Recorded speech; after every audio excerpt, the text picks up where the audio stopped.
நண்பர்களுக்கு வணக்கம். ரொம்ப நாள் கழிச்சு உங்களை சந்திப்பதில் பெருமகிழ்ச்சி. காரணம் என்னென்னா, ஒரு விஷயத்தை பற்றி கண்டிப்பாக பேசி ஆகணும் அப்படின்றதுக்காக இந்த விஷயத்தை பேசுகிறேன். கரூர் கிட்ட 2 நாளைக்கு முன்னாடி ஒரு பெரிய விபத்து. அதாவது நாகர்கோயிலுக்கு பெங்களூர்லேருந்து போன ஒரு ஆம்னி பேருந்து டிராக்டர் மீது மோதி நிலை தடுமாறி எதிரில் வந்த சுற்றுலாவியன் மீது மோதி 5 பேர் இறந்து போனாங்க. இது குறித்தான ஒரு பார்வையை உங்கள் கூட நான் பகிர்ந்துக்கிறேன். கார் ஓட்டுற, வாகனம் ஓட்டுகின்ற அத்தனை பேரும் இந்த வீடியோவை கண்டிப்பாக நீங்கள் பார்க்கணும் அப்படின்னு நான் உங்களை கேட்டுக்கிறேன். இந்த வீடியோவை உங்கள் நண்பர்களுக்கும் ஷேர் பண்ணுங்கள். ரைட்? ஸோ இப்போ கொஞ்சம் விரிவாக பார்க்குறோம். Stay tune with us.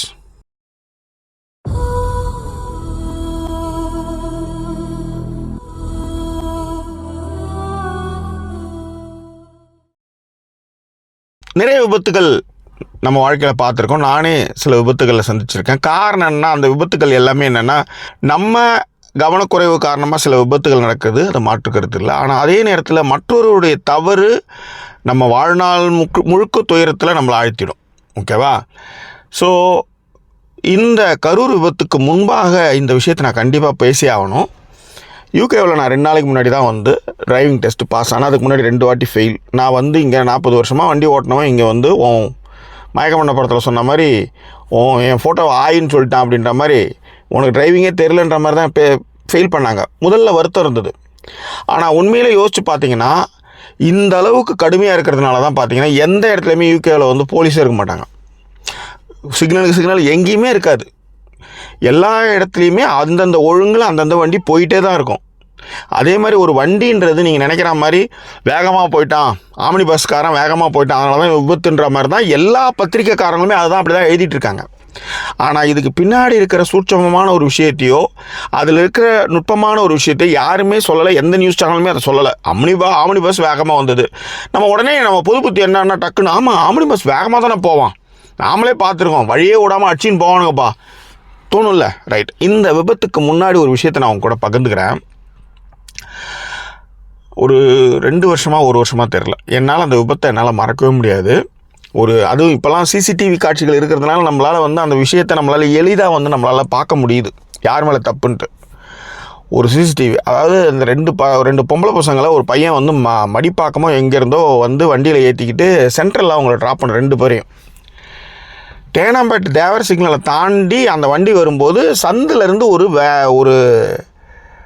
சந்திலேருந்து ஒரு நல்ல காலையில் பீக் ஆகுறது, சந்திலேருந்து ஒரு ஆட்டோ சர்றன்னு உள்ளார திரும்பும்.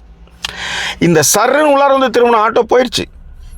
இந்த சர்றன்னு உள்ளார திரும்பின ஆட்டோ இருக்கு இல்லையா, எதை பற்றியுமே கவலைப்படாமல், அதாவது இங்கே எப்படி சொல்லுவாங்கன்னா, அதான் நம்ம உள்ளேருந்து போய் ஜாயின் பண்ணுற மெயின் ரோட்டுக்கு போகும்போது 7 மணி நேரமானாலும் 8 மணி நேரமானாலும் லெஃப்ட்டு ரைட்டில் ஆளே வரவில்லை என்றால் தான் நீங்கள் சாலையை கடந்து அடுத்த அந்த மெயின் ரோடுக்கு போக முடியும். இப்போ கிராமத்துலேருந்து ஒரு மெயின் ரோட்டுக்கு போகிறீங்க, மெயின் ரோட்டில் எல்லாருமே ஸ்பீடாக 40, 50, 60, 70ன்னு போயிட்டுருக்கான். நீங்கள் இந்த சாதாரண ரோட்லேருந்து, கிராமத்து ரோட்லேருந்து நீங்கள் மெயின் ரோட்டில் ஜாயின் பண்ணுறதுக்கு போகும்போது அங்கே நிறைய வண்டி போயிட்டு இருக்கும்போது நீங்கள் சல்லுன்னு போயிட முடியாது. நீங்கள் வெயிட் பண்ணி 2 பக்கமும் வெண்டிங்க இல்லைன்னும் போது தான் உங்களுக்கான டைம் வரும்போது தான் நீங்கள் கிளாஸ் பண்ணணும். ஆனால் நம்ம ஊரில் அப்படி கிடையவே கிடையாது. பின்னாடி வரேன், என்ன போனால் மயிரானாச்சு, நான் போகிறேன்டா அப்படின்ற மாதிரி தான் வருவாங்க. அந்த மாதிரி தான் அந்த ஆட்டோ டிரைவர் அங்கே உள்ளேருந்து சர்ன்னு உள்ளார வந்தார், சர்ன்னு வளைஞ்சு போனார். இதில் அந்த பையன் என்ன பண்ணால் பதட்டத்தில் பிரேக் அடித்தா, சைடில் மண் இருந்தது, அப்படியே சேர்த்தின்னு போனால் கீழே 2 பசங்க பின்னாடி வந்த பேருந்து 2 பசங்க மேலே, பொம்பளை பசங்க மேலே ஏறிச்சு. 2 பேருமே ஸ்பாட் அவுட். ஆனால் இதில் என்ன சொல்லுவாங்கன்னா, உடனே அதை எப்படி இவனுங்க எழுதுவானுங்க அப்படின்னா, அவங்க ஹெல்மெட் இல்லாமல் வந்தாங்க, அவங்க 3 பேர் வந்தாங்க, இப்படி தான் அந்த குற்றச்சாட்டை நிறுத்து போக வைக்கிறாங்களோசரம். உள்ளேருந்து ஒரு ஆட்டோ டிரைவர் கண்ணா பண்ணான்னு உள்ளார வந்தானே, அதை பற்றி ஒரு கேள்வி கூட அந்த செய்தி குறிப்பாக எழுதலை. நிச்சயமாக உண்மைதான், ஹெல்மெட்டு போடாமல் போகவே கூடாது, சேஃப்டி ரொம்ப முக்கியம், எல்லாமே கரெக்டு தான். ஆனால் இதற்கு காரணமான, இந்த விபத்துக்கு காரணமான ஆள்னு பார்த்தா அந்த ஆட்டோ டிரைவர். அவர் மேலே எந்த நடவடிக்கையும் கிடையாது, அவருக்கு அதை பற்றி ஒரு விழிப்புணர்வும் கிடையாது, அவர் அதை பற்றி கவலையும் பட போகிறதில்ல. இதுதான் நம்ம நாட்டில் நிறைய நடக்கிற விபத்துகளுக்கு மிக முக்கிய காரணம். இது ஒன்று. 2வது, இந்த விவசாயிகள்னாலே அவங்க பெரிய தலையில் தூக்கி வச்சுன்னு கொண்டாடுற மாதிரியான ஒரு விஷயங்கள் தான் இங்கே பண்ணிகிட்டு இருக்கானுங்க நம்ம ஊரில். அவங்க இப்போ கூட ரீசெண்டாக ஒரு கதிர் எடுக்கிறேன்னு சொல்லி ரோட்டில் எல்லா வைக்கலையும் போட்டு அதில் கார் சிக்கி அதை எரிஞ்சு கேட்டால் நாங்கள் விவசாயம், அவங்க கை வச்சா தான் நம்ம வாயில் எல்லாம் வைப்போம். ஏன்னா அதுக்கு தான்டா வந்து உங்களுக்கு எல்லாமே பண்ணி கொடுக்குறாங்க, எல்லா விஷயமும் பண்ணுறாங்க. நீங்கள் ரைட்டு, நீ உனக்கு ஒரு ப்ரொஃபஷன் மாதிரி எனக்கு ஒரு ப்ரொஃபஷன் இருக்குது. நீ அங்கே விவசாயம் பண்ணுற மாதிரி தான் நான் இங்கே வந்து கஷ்டப்படுறேன். நான் ஒரு விஷயத்தை பண்ணுறேன், அதன் மூலமாக வருமானம் வருது, காரு வருது, வண்டி வருது. ஏன் நீ விவசாயத்துக்கு இறக்கிற மோட்டர்லேருந்து எவன் செஞ்சான்? எல்லாம் விவசாயம் செஞ்சான். அறிவியல் கண்டுபிடிப்புகள் அப்படி தான் வருது. ஒருத்தவன் சார்ந்து தான் இருக்கும். உணவு சங்கிலி எப்படியோ அது மாதிரி தான் மனிதர்கள் எல்லா சமூகமும் சார்ந்து தான் இருக்குது. ஆனால் விவசாயிகள்னால 2 கொம்பு வளர்ச்சிக்கிற மாதிரி இவங்க நினச்சிட்டு இருக்காங்க. இது ஒன்று. ரெண்டாவது, இந்த கரூர் விபத்து வந்து அவங்க எல்லாருக்குமே டைமிங் ரொம்ப முக்கியம். இங்கெல்லாம் வந்து எவனாவது வந்து 70 மைல் ஸ்பீடில் போகல. 70 மைல் ஸ்பீடுன்றது நம்ம ஊரில் 120 கிலோமீட்டர் ஸ்பீடு. நேஷ்னல் ஹைவேன்னு உள்ளார வந்துட்டு அவன் 120 மைல் ஸ்பீடில் அவன் 70 மைல் ஸ்பீடில் போயே ஆகணும். நம்ம ஊருக்கு கணக்குப்படி 120 கிலோமீட்டர் ஸ்பீடு. இந்த 120 கிலோமீட்டர் ஸ்பீடில் வண்டி ஓட்டுருவே நீ? வண்டி ஓட்ட முடியுமா?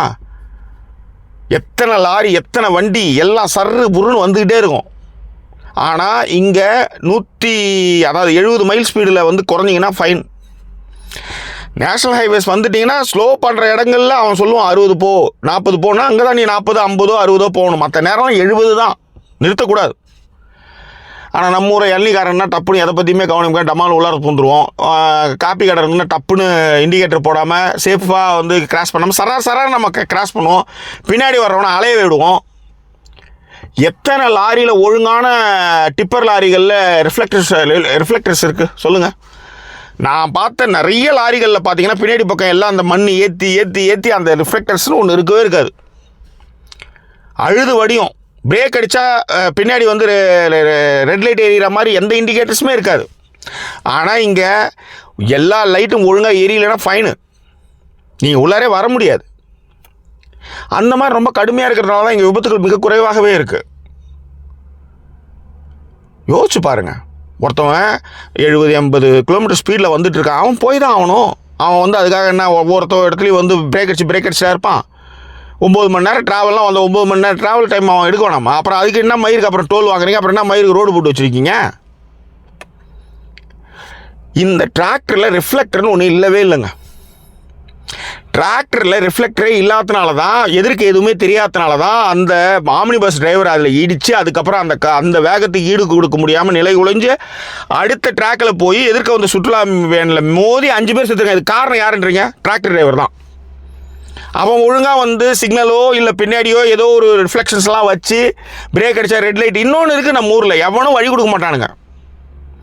நம்மளுக்கு எப்பயுமே வந்து சைக்கிள்காரன் பைக்காரன் வந்து சைக்கிள்காரன் முடித்தா, நடந்து போகிறவன் மேலே சைக்கிள்காரன் அடித்தா சைக்கிள்காரன் மேலே தப்பு, சைக்கிள்காரன் மேலே பைக்காரன் அடித்தா பைக்கு தப்பு, பைக்காரன் மேலே கார் அடித்தா கார் தப்பு, கார் மேலே லாரி அடித்தா லாரி தப்பு, லாரி மேலே இது அடித்தா பஸ்ஸு தப்பு. இதுதான் நிதர்சனம். இவனுக்கு வந்து சுதிமதியும் கிடையாது. எதனால் பிரச்சனை வருது எதை பற்றி பேச மாட்டான். இருட்டில், அதாவது ஒரு வரியில் அந்த செய்திகளை வந்து கடந்து போகிறானுங்க. இருட்டில் டிராக்டர் தெரியவில்லை என்று ஓட்டுநர் சொல்கிறார். ஏடா டேய், ரிஃப்ளெக்ஷன் இருந்தால் ஒழுங்காக தெரியும்டா. எந்த டிராக்டரில் ஒழுங்காக ரிஃப்ளெக்ஷன் வச்சு போட்டுருக்கீங்க? எத்தனை காரில் புது கார்லாம் இருக்கிறதுனால ஏதோ இண்டிகேட்டர்ஸ்லாம் இருக்குன்றதுனால காரு பஸ்ஸெல்லாம் போயிட்டுருக்கு. மற்ற டிப்பர் லாரியிலேருந்து டிராக்டர்ஸ்லேருந்து எதுக்குமே நீங்கள் வந்து ரிஃப்ளெக்டரே பின்னாடி இருக்காது. அப்போ தானே தெரியும் போகுதா இல்லையா எனக்கு தெரியும்ல, அப்படி தானே தெரியணும். ஸோ இவ்வளவு பிரச்சனைகளை நம்ம வச்சுக்கிட்டு நாம் ஜஸ்ட் லைக் தட்டாக என்ன பண்ணுறோம் அப்படின்னா, ஆம்னி பஸ்காரன் ஸ்பீடாக வந்தாங்க. அவனுங்க உண்மைதான், இல்லை தப்பு இல்லை, நீங்கள் சொல்கிறது கரெக்டு தான். நிறைய இடங்களில் வந்து அவங்க கண்மூடித்தனமாக ஓட்டுறாங்க, நான் பார்த்துருக்கேன். ஆனால் இந்த விபத்தை பொறுத்தவரை கேஸ் எழுத வேண்டியது டிராக்டர்காரன் மேலே. ஏன்னா அவன் விவசாயி, அவர் லேசான காயங்களோடு தப்பித்தார். அதாவது ஏன்டா இன்னும் நீங்கள் வந்து பெரியாருக்கு இருந்தார், மயிரை பிடுங்கினார், மட்டையை கட்டினார், இன்னும் ஜாதி அப்படியே இருக்குன்னா, ஏன்டா சுத்தபத்தமாக ஒரு இடத்த ஒழுங்காக வச்சுட்டு இருந்தால் எல்லாருக்குமே அதில் பொறுப்பு இருக்குது. மயிறு நீ குப்பையை எடுத்து வந்து கொட்டினா இன்னும் வந்து அப்படியே தான் இருக்குன்னா, நீங்கள் எல்லாம் அந்த மாதிரி வேலை தான் பண்ணிட்டுருக்கீங்க. ஒருத்தவங்க சொல்ல தான் முடியும், ஒரு ஐடியாலஜியை சொல்ல தான் முடியும். அப்போ ஒருத்தவங்க அந்த பொறுப்பு இருக்கு இல்லையா? ஸோ விவசாயிகள்னால் கும்பலாம் கிடையாது, அவங்களும் சட்டத்திட்டத்துக்கு உட்பட்டவர்கள் தான். அவங்களுடைய வாகனங்களும் தணிக்கை செய்யணும். இங்கே ஹெல்மெட் இல்லைன்னா திரட்டி பிடிக்கிறீங்களா? எப்படி வந்து ஒரு உயிர் மேலே வந்து கவனம் பண்ணுறீங்க? அதே மாதிரி ஹைவேஸில் இருக்கிற பெட்ரோல்லாம் என்ன பண்ணுறீங்க? ஒரு நாளாவது நைட்டு பார்த்துருக்கீங்களா? எவனா ஹெவி லோடு போனால் அவங்ககிட்ட வந்து ஒம்பு பண்ணி அவங்ககிட்ட காசு வாங்க வேண்டியது. இந்த மாதிரியான விஷயங்களுக்கு நடவடிக்கை எடுக்கும்போது இன்றைக்கி நம்ம வந்து மகளிர் பேருந்து, பசங்க நல்லா படிக்கிறது, இதெல்லாம் நம்ம எதுக்காக நம்ம இதெல்லாமே செய்கிறோம்? இது ஒன்றும் வளர்ந்து பின்னாளில் நல்ல ஒரு வருவாயும் நல்ல ஒரு வரியும் கிடைக்குன்றதுனால சுபிட்சமாகவும் இருக்கும். அவனுக்கு ஒன்று செய்கிறோம், அவன் பின்னாடி அவன் சம்பாரிச்சு நம்மளுக்கு கொடுப்பான், வரி மூலமாக நம்ம சுபிட்சமாக இருக்கும். அதனால தான் வட மாநிலங்களோட தென் மாநிலங்கள் சுபிட்சமாக இருக்குது. ஆனால் அதே நேரத்தில் நீ ஒரு 3 குழந்தை இறந்து போயிருக்கு, நாளைக்கு அது டாக்டரா என்ஜினியரா இப்படிலாம் வர வேண்டிய ஒரு குழந்தைய அவங்க பொறுப்புகள், அதாவது பெட்ரோல்லாம் வந்து இந்த மாதிரியான செக்கிங்லாம் பண்ணி ஹைவேஸில் போகிற வண்டிகளில் எங்கே ரிஃப்ளெக்ஷன் இல்லை, எந்த வண்டி ஏன் வந்து எல்லாம் மாமூல் காசு வாங்கு, அதை செஞ்சுட்டு வாங்க. யார் வாங்காமல் இருக்க போகிறதே கிடையாது, ரைட்? இந்த ஏதோ ஒரு படத்தில் விக்ரம் வாங்குவார், ஹெல்மெட்டை வாங்கிட்டு ஏதோ காசு வாங்கிட்டு ஹெல்மெட்டை வாங்கிக்கடா அப்படின்னுவார். ஹெல்மெட்டும் வாங்கிடுவோம், அதே மாதிரி காசும் வாங்குற மாதிரின்ற மாதிரி. அந்த மாதிரி அதை செய்ய சொல்லிவிட்டு காசு வாங்குங்க. வேறு என்ன பண்ணுறது? யோசிச்சு பாருங்கள். என்னைக்கு சம்மந்தமே இல்லாமல் ஒன்றுமே இல்லை, டிராக்டருக்கு பின்னாடி ரிஃப்ளெக்டர் இல்லை, அவ்வளோதான். இருட்டில் என்ன தெரியும் சொல்லுங்கள்? ஆனால் நீங்கள் 80 கிலோமீட்டர் ஸ்பீடில் போகிறதுக்கு 110 கிலோமீட்டர் ஸ்பீடில் போகிறதுக்கு ரோடு போடுறீங்க, டோல் போடுறீங்க. ஆனால் இந்த விஷயம் ஒன்றும் கிடையாது. ஒரு டோலில் ஒரு வண்டி கிராஸ் பண்ணும்போதே உங்களால் ஈஸியாக கண்டுபிடிச்சிட முடியும், ரிஃப்ளெக்டர் இருக்குது இல்லை, உடனே ஃபைன் போடும். அங்கேயே நின்று காசு வாங்குன்றேன். இது ஒரு சேவையாக கூட செஞ்சுங்களேன், காசாவது பார்த்தீங்க. இந்த மாதிரி ரூல்ஸ் எல்லாம் கொஞ்சம் போடுங்களேன்னு தான் நாங்களும் சொல்கிறோம். வேறு என்ன நண்பர்களே, ரொம்ப கஷ்டமாக இருக்குது நண்பர்களே. வேறு தூத்துதில் இங்கே சம்மர் வந்துடுச்சு, வெளியில் இருந்தால் அது வரும். நல்லா என்ன சொல்கிறது, ஃப்ரெண்டுக்காக வெயிட் பண்ணிகிட்ருக்கேன். அதனால் கார் ஆன் பண்ண சவுண்ட் வந்துடுன்றதுனால அப்படி பேசுகிறோம். எனக்கு தெரிஞ்சு இங்கே வந்து இதான் வேர்த்திருக்கு, இதுதான் ஃபஸ்ட் டைம்.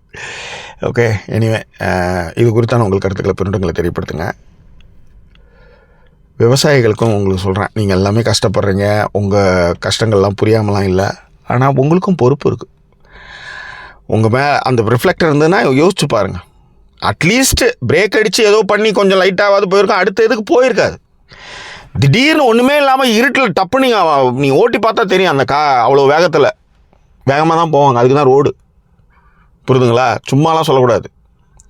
அந்தந்த ரோட்டில் அவன் போயிட்டுருக்கான். அதுக்காக வந்து கிராமத்தை வேகமாக போனான். நேஷ்னல் ஹைவேஸ் தானே, நேஷ்னல் ஹைவேஸில் அப்படி தான் போவாங்க. ஆனால் என்னென்னா நம்ம பொது புத்தி அவன் ஸ்பீடாக போனான். என்ன 4-5 வீடியோ பார்த்து ஆமாம் சார் அவன் சட்டு, இது மாதிரி முன்முடிவுகளை எழுதாதீங்க. இதுதான் இந்த விபத்து மூலமாக நான் சொல்லக்கூடிய விஷயம். ஸோ வேறு என்ன, உங்கள் கருத்துக்களை பின்னோடுங்க தெரியப்படுத்துங்க. இன்னும் வேறு சொல்லுவாங்க நான் சந்திக்கிறேன். அது ஒரு நன்றி கூறிட வருது உங்கள் ஜாக்கி சேகர். நன்றி, வணக்கம்.